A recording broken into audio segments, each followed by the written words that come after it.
my friends, there are going to be some people out there that are just going to have the audacity. Julius has the audacity.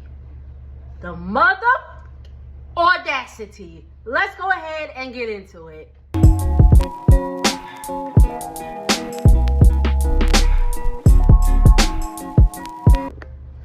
What's up, y'all? It's your girl, Jay Natisse. I'm back with a recap of Love After Lockup. This is season 6, episode 5.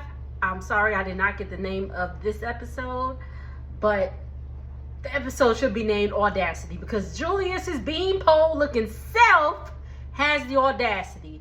But we're not going to get into him just yet. We're going to save him and that whole thing for last. Let's just go ahead and get to the people that don't matter. Savannah and Bradley, y'all not giving us anything. Savannah apparently has beef with Bradley's sister, his baby sister, Caddy, and they're all at his going away party. Caddy don't like Savannah. They had a conversation and they just gonna agree to just be, because she don't like Savannah. She got a bad feeling. Word on the curb is Savannah and Bradley are not even together anymore, so she was probably right. But they're not giving us anything. We're going to move on. Joey and Michael. Joey finally stopped crying. They get in the car. They go over to Michael's mom's house, Miss Norma. Michael is, he sees his mom and he starts crying. He's like, I'm sorry, Mom. He very, very heartfelt moment. And he loves his mom. And they get in the house. They're talking. And his mom was like, Michael said, I'm going to stay with Joey tonight. And she was like, okay, did you get permission? He's like, no, I got to do that. She's like, well, call him right now. Call your parole officer right now to get permission. And he calls it. She's like, put it on speakerphone. I said, please get them together, Mama, because he's half listening to Joey. And please get them together, Mama. So he calls and they didn't answer. He leaves a voicemail. And he's like, well, I'm just going to go ahead and go. Whatever. So they get to the hotel. They're, they check in. They get all settled. As they're checking in, Mike gets the okay from the parole officer that he can stay out for the night. They get in the room. Joey's like, I just want to lay down. And Mike's like, okay, cool. I need to go to the halfway house. Let them know the plan. Let them know it's okay so they don't find me. And he's like, you want to go with me? Joey's like, okay, nah, I'm good. So they go ahead. Mike goes ahead and takes Joey's car. And he's on his way to the thing. He's like, I gotta get away from Joey. Boy, Joey's driving him crazy. All right, Will and Courtney. So they're all in the car. Will is like in love with Courtney. He loves her pinky toe. Like, he is submitting. I was like, okay, Will, that's cute. So we get Courtney's backstory. She grew up with a single mom, just her mom. Her dad wasn't ever around. Her and her mom's relationship is kind of weird at the time, or just weird, period. So they get to the probation office and she's like, by the way, Mom, I have warrants out in Washington State, so I can't parole with you. They're in Oregon right now. And she's like, why you ain't say nothing? And she asks Will, did you know? Did she ask? Well, Will knew. And he's like, yeah, I was waiting for her to say something and all that stuff. So this is where we are with them at the moment. So she gets out of the parole office and the warrants are non-extraditable, so they ain't gonna take her to jail. She just can't go to Washington State until she gets all that situated. Okay? They get back in the car. Courtney says she is ready for pizza, penis, and a nap. So they're like, and Will's like, oh, great. Will trying to use that butt plug. Somebody gonna use it. So Will's excited. So Will, he gets in the car. They're driving around. They stop it's around Christmas time, so there's a big Christmas tree down in Portland. Like she said, it was like downtown Portland or whatever. So they pull over and Will's like, come on, come out the car. Courtney's like, no, I really just want to shower and all that stuff. And I was like, because I know, shout out to you, Sass.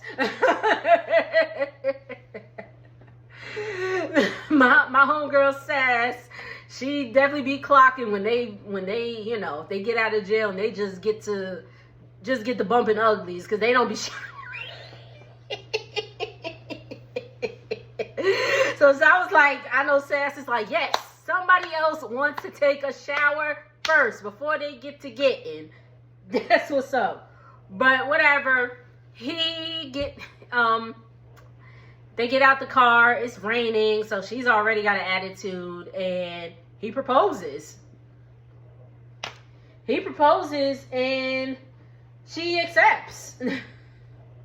And the producers ask, like, could you see yourself being with Will for the rest of your life? And she's like, we'll see what happens. And I'm like, this is going to end well. So Q's getting ready to go get the Modric. They're about to go to his daddy's house for a barbecue. And he's actually supposed to be getting out of the halfway house. Q goes to pick the Modric up. And yes, he got his release papers. So he is free to, you know, be at Q's house or whatever. I'm pretty sure he's still on parole, but he don't got to be in the halfway house no more. Yay! So they're on the way to the dad's house, and the Modric's driving, and I was like, y'all just letting these people just like go and drive your car? Like, I'm just saying, like, they just getting out of jail. I'm assuming they have a driver's license, but like, you just letting them drive your car? You know, I've been with my man for 6 years, and it took him about 3 to let me before I drove his car. That's a lie. No, it's not a lie. It's maybe about 3 years before he let me drive his car. That's just a little side conversation. And he maybe relax. My dog might have taken him about a year before he could drive my car. Not entire, I don't remember. I know when we, you know, drove down here, he had to drive, you know, we were driving, so he, you know, had to take turns driving my car. But anyway, besides the point. So they get to the house. Big Daddy Jerry, I'm going to call him Big Daddy Jerry. He cooking on the grill. And the Modric looks just like his dad. His dad is just really like taller than him and a lot bigger than him. So that's why he Big Daddy Jerry. And and his dad was like, is that Key Lolo? And I said, why he called Key Lolo? Y'all know that's from Martin. Shanae friend, Key Lolo. I was like, what? And then they get out the car, and Mr. Jerry and Big Daddy Jerry was like, dang, Kiana cute today. I said, oh, the Modric better watch out. Your daddy trying to get your girl. So, you know, they having a nice father-son talk over the grill. He's like, you know, son, you need to learn how to cook on the grill, be a man, all that stuff. Real good talk. The Modric stepmother, is a real one, because she was like, Joella coming. Kiana did not know Joella was coming. I was like, oh hell, here we go. And so here we come. We see a car pull up and Big Daddy Jerry on it again. She's like, who's like, who that? Oh, that's baby mama. That's baby mama. So here comes Joella. She brings the two, apparently, her oldest is the Modric's stepson. I guess he considers him, you know, his son also. And the middle son, and then, but she didn't bring the baby, who I think they said is like 2. So the whole family tripping like, why you ain't bring him? Why you ain't bring him? She's like, he's been with my mama. I've been with my mama. They think she did it on, I think she did that shit on purpose, to be honest. I think she's just trying to be manipulative and being like, you know. And, you know, Joella is pining for Demadric. Pining. And I'm like, but don't he got other kids?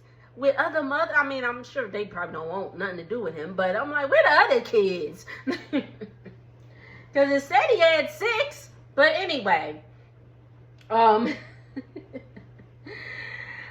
So they greet each other. Joella's just like, I want Demadric and her to be a family, and I'm like, but he got other kids. Like, he got other kids.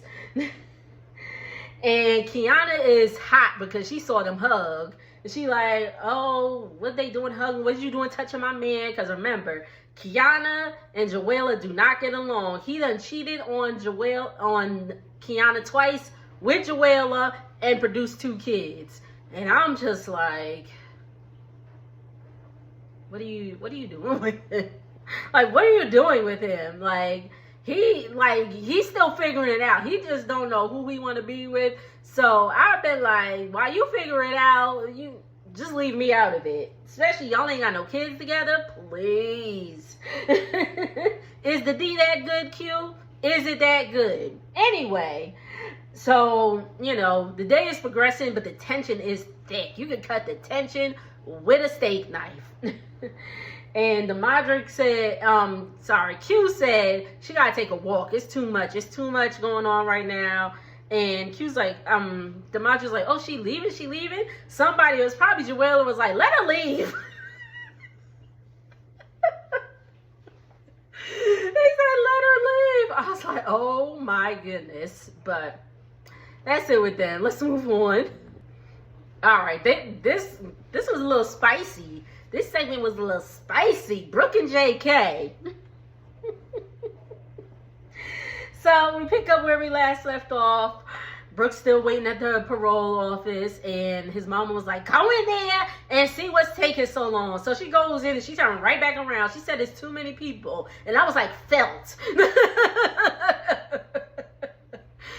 Because if it be too many people, I be like, my anxiety get to going. Like, you know, when you at Dollar Tree and they got that one cashier that, you know, is just left up there to die and the line is 16 deep. I walk up in there and I'll be like, never mind, and walk right back out. So that's what I kind of contributed it to. So I felt that. So it's another hour passes and JK comes out and he says, his curfew has been extended to 7 p.m. and on the weekends also, which is cool, except right now they're going to drive to his grandmother's house. Grandma, who is affectionately known as Mimi. They have to drive an hour to Mimi's house, and Brooke says, you know, she still wants JK to see her boys. But let's do the math real quick. I believe he, at the time, was out from like 8 to 5. So let's just say he got to the place around like 9-ish.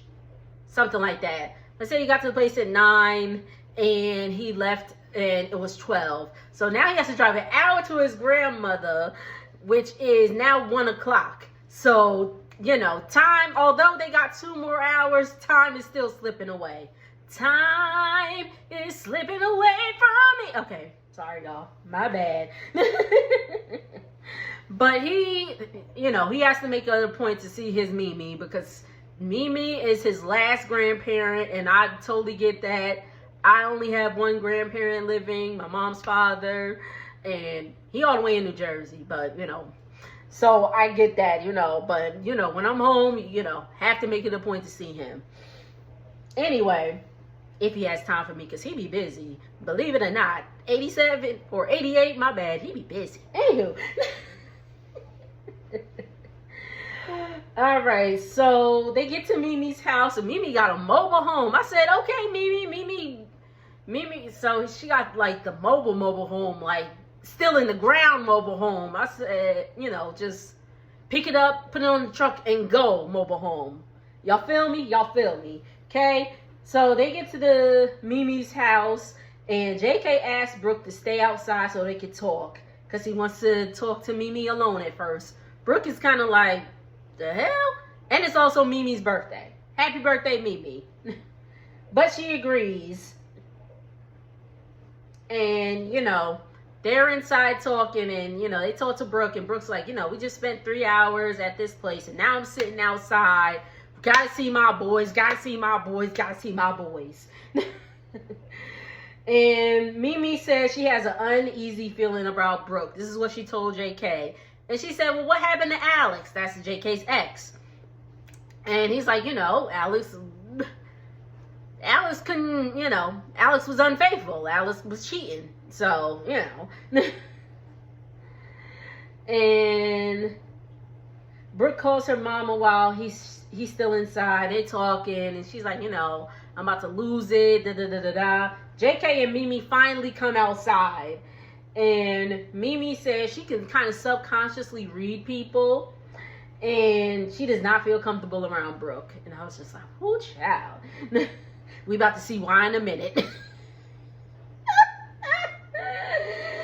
All right, then we get his cousin John that show up, and John come through. He got the chain. I said, okay, John. And he's like, you know, John has also been in jail, so he is kind of taking on that role of just kind of keeping JK on the straight and narrow. And I hope it works out for JK. He seems to be doing okay. From what I've seen in, like, random blogs, he seems to have another girlfriend, allegedly. We gonna see. And he explains, I'm sorry, I lost my spot. Oh, JK says, yo, but let me borrow your phone real quick. Let me borrow your phone. They walk off while Mimi and Brooke are there. And he's like, yo, let me borrow your phone real quick. And who does JK call? He calls Alex. Alex is the ex, of course. And, you know, they're having a party or whatever tomorrow. And he's just like, you know, I'm not trying to have no shit. I got Brooke here with me. Don't be showing up. Don't be showing up. And she's like, yeah, I'm not going to show up. I'm not going to show up. But JK has still been communicating with Alex, you know, while he was locked up. Brooke, of course, Brooke doesn't know this.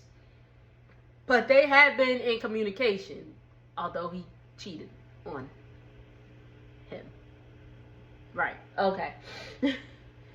But he's like, he still wants to see her though, so message John, and, you know, they'll try to set that up or whatever. Okay? And John is just like, you know, that, please. John pretty much says he hopes JK knows what he's doing, because he's not feeling the fact that, you know, Alex cheated on him and all that stuff. Hey, so they get in the car. And she's like, oh, we still got to go see the boys. Curfew's at 7. Bad news. It's 6 o'clock. And they're still an hour away. So Brooke is obviously hot. Because JK got to go home at this point. He has to go home, because ain't no way he ain't going to, you know, see the boys or whatever. So, you know, they're starting to drive, and he's like, you know, just tell the boys something came up and blah, blah, blah. And Brooke's like, you know, you don't break that promise to a child and all that stuff. And she starts tweaking. She's like, well, when does Brooke come into play? Mama, you is dealing with a man that just got out of jail, and he's using you for transportation at this point. And it's clear that y'all is kind of in the sticks of Texas, so probably ain't no Ubers or nothing like that. He ain't got no money anyway. But anyway, I digress.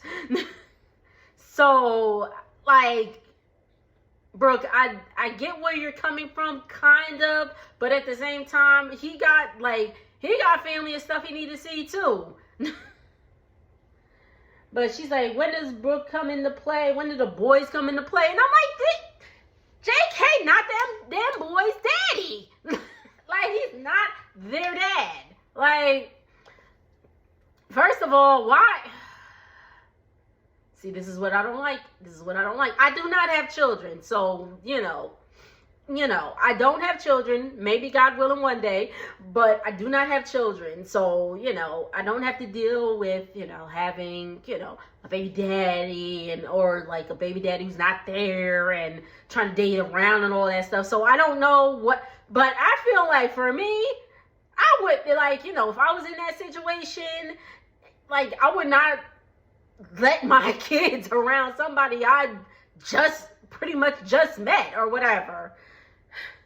Just saying. Anyway. And, she pulls over and she's like, F you for real, da da da da da. And he's like, F this. And he gets out the car. And she said, bye, Felicia. And he called her a stupid ass bitch. And I said, oh, Lord, here we go. And I was like, well, damn, is she really going to take off? Or is the next week episode, she going to be like, all right, get in the car? Or is the producers going to have to give him a ride home? We'll find out. But Brooke, I want to feel bad for Brooke. I want to feel bad for Brooke, but I can't feel bad for Brooke because I just can't. Because I just can't. What do y'all think? Like, for real, what do y'all think? Because I'm just like, Brooke, what did you expect? What did you expect? Get out of my face, Brooke.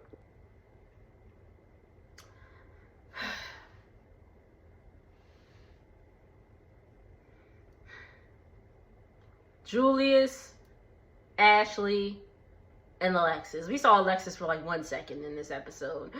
So, this is all about Julius finally seeing Ashley.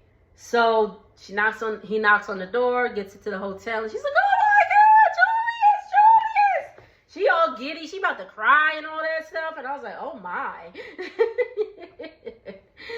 And she said he looked like a gangster Prince Charming. Julius is like, she's pretty thick. She's pretty thick.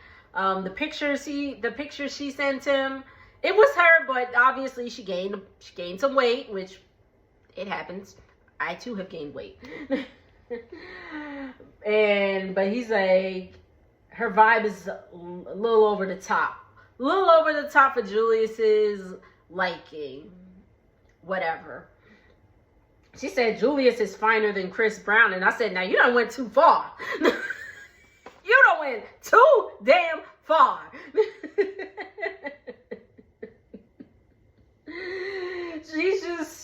They're just sitting on the bed and she's getting all quirky and all that stuff.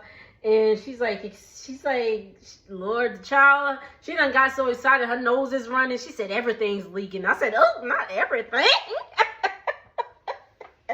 Does that mean it? Never mind. Never mind. But he ain't feeling her. He's not feeling her. He said she is quirky and weird. I was like, damn, I'm quirky and weird. I mean, I'm not after Julius. I'm just saying. Quirky and weird is okay. But yeah, nah, Julius not feeling it.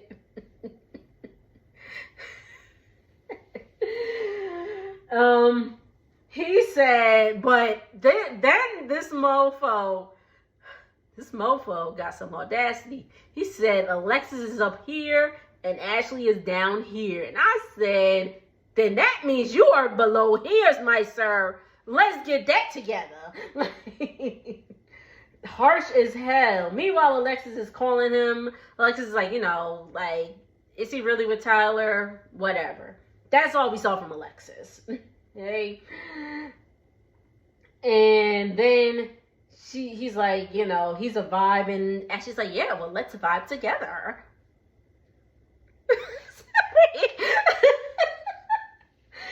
And he said he's not trying to vibe together. He's just trying to chill. He said, but she getting the wrong idea. She getting the wrong idea. And this is when shit goes left. She said, are you really trying to be with me? And she goes, we're in a so-called relationship. And he said, shout out to Portia from Real Housewives of Atlanta. He said, who said that? If you know, you know. He said, who said that? And Ashley's face changed. She was like, are you fucking kidding me? Woo! And she storms out the room. She storms out the room. Her hotel room that she paid for. She storms out the room. Okay. And she's like, he's ruining my birthday. He's ruining my birthday. Julius is just like, oh my God. He's like, oh well. Horrible, horrible. And the producers asked him again. She in the hallway crying, and the producers asked him. They're like, "Oh, are you gonna go after her?" And he's like, "My leg hurt right now." I said, "Get this mother off my TV screen." He said his legs hurt, and Julius said she fantasized and she building a fantasy over some jail stuff. Ashley said he is cocky, he is rude, and he is disrespectful. And I said, amen, Ashley. He said he's not trying to play her and all that stuff. And she comes back in the room. He's like, I'm not trying to play you and all that stuff. I'm not trying to play you and all that stuff. First of all, open your mouth when you talk, Julius. But he's like, I'm not trying to play you and all that stuff. She's like, my friends are right about you. And Jesus says, I'm just trying to tell you the reality of it. It's not like that with me and you. Child. And he goes on to say, he said he was trying to test out her character, and she's trying to build a fantasy in her head, I'm sorry. And she said, so you're leaving? You want him to stay after that? What the hell?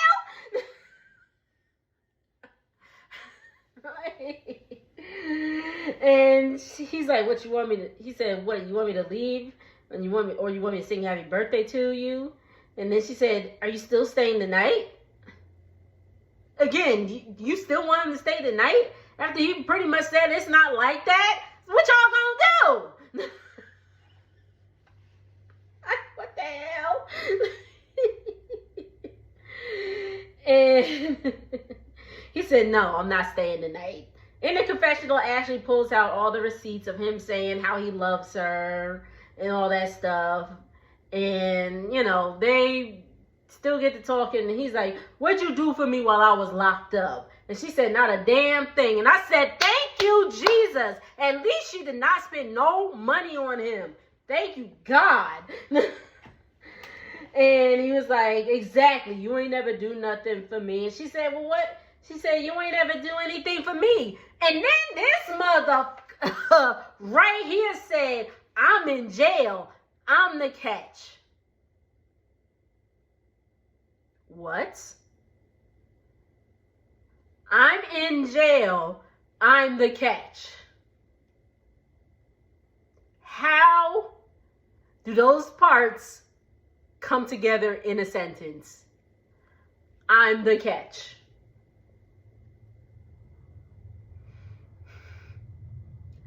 If I was Ashley, I'd tear that room up. Because who do you think you are, you beanpole looking motherfucker? Like, you're not that cute. And what? Catch what? What else you gonna offer besides some ding-a-ling? What else you gonna offer besides that? Because you coming out here, you ain't got no job, you ain't got no car. Like, again, what else are you offering besides some ding-a-ling? And actually, you can get that from anywhere, girl. Jackson. Sorry, y'all, the dog. So she finally asks, is there another person? And he says, yes. And then she asks, is that who you were with yesterday? Again, he says, yes. She calls him a piece of shit and all that stuff. And he's like, Why did you even come? He said he did owe it to her to come. And he says she does. Then she said, you don't even have anything to offer. You can't even swim. What happens if we go to the beach? I'm like, what beach are y'all going to? What? What beach are y'all going to, girl? Ain't nothing happening. And Julius is just laughing. He's steady laughing. And she walks out of her hotel room. Instead of throwing him like, get your ass out, she walks out of her hotel room. Like, what the hell? And again, as she crying,